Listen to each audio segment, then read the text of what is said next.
I had, you know what, TNA always has got a bad rap, and it's just the experience that different people have had there, and I get it. Not a lot of people were treated great.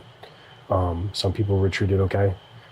I was treated very well there, from the beginning, right, basically to the end. And you know, there was some struggles though. Just, you know, when different people came in and out, and you saw like the guard change many times and different visions and stuff. It was difficult to see that, and then you hear, you know, and actually have the problem yourself of not, you know, getting paid on time, and wondering if the company was in jeopardy, and then all of a sudden things would turn around and things would be going great again.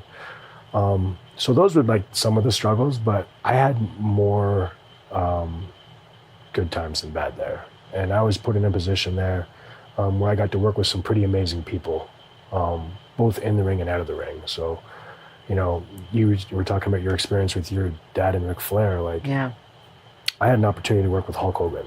Yeah. You know, which is crazy. At the time, I was the world champion, and Hulk was in the company, and, you know, we had some segments together, and actually did some matches. We did a 6-man tag on live events when we did a European tour in 2011, and you know, I was just telling the story the other day. It was myself, Bubba Dudley, and Kurt Angle on one side against Hulk Hogan, Sting, and James Storm. So when you think about the talent, like in the history, you know, you got Hulk and Sting on one side, and you got Kurt. You know, it's just one of those things. It's like, wow, this is kind of cool, you know. So I got to work with a lot of amazing people. I got to work with Kurt Angle, you know, and I got to work with Jeff Hardy. I got to work with Rob Van Dam, Booker T, Kevin Nash, Scott Hall, you know.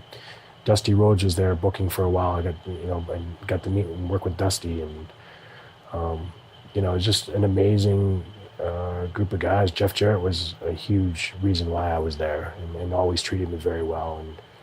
And you know, I know I'm forgetting other people, but it was just you know, the 12 years that I spent there, I got to work with some pretty amazing people, and got to, you know, get better at my craft and learn from guys that, you know, the guys I just mentioned that had the experience, and has you know, really taught me, you know, how to handle myself in the ring and out of the ring. So it was very helpful, especially coming here. Would you say that it was a blessing that you didn't get signed in 2004 WWE? I think so, because I don't know if I'd be here.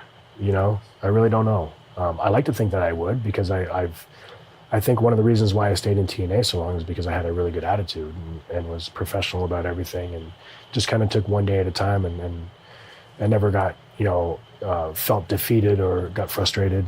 So I'd like to think that I would have made it here, but who knows? Like, so why did you leave TNA? I just didn't have the passion. And, you know, after, you know, thinking back to like an 8-year-old kid who, you know, would go sit in a broom closet and watch the first ever WrestleMania, to like not even wanting to watch the product anymore. But what happened? What was the transition? It was just the way the writing was on the wall, I thought, with the company. You know, a lot of very important people in the company left. You know, Samoa Joe, AJ Styles, a lot of, you know, guys that I was there with that helped build the company to where it was at. You know, a lot of the names were gone. A lot of the office people were gone. They were starting to switch the schedules around to appease, you know, the production crew so they could get paid. And it was like, there was times where we were working like 8 days in a row, doing 2 shows a day. And, you know, reaching, you know, that 40 years old, you know, in and around that age, I was like, I don't think I can do this. You know, I don't think I can go out there and sit at home for 6-8 weeks and then have me come to work and expect me to work, you know, 8 days in a row, twice a day, and in a studio of like 200 people, and really like be able to give it my all.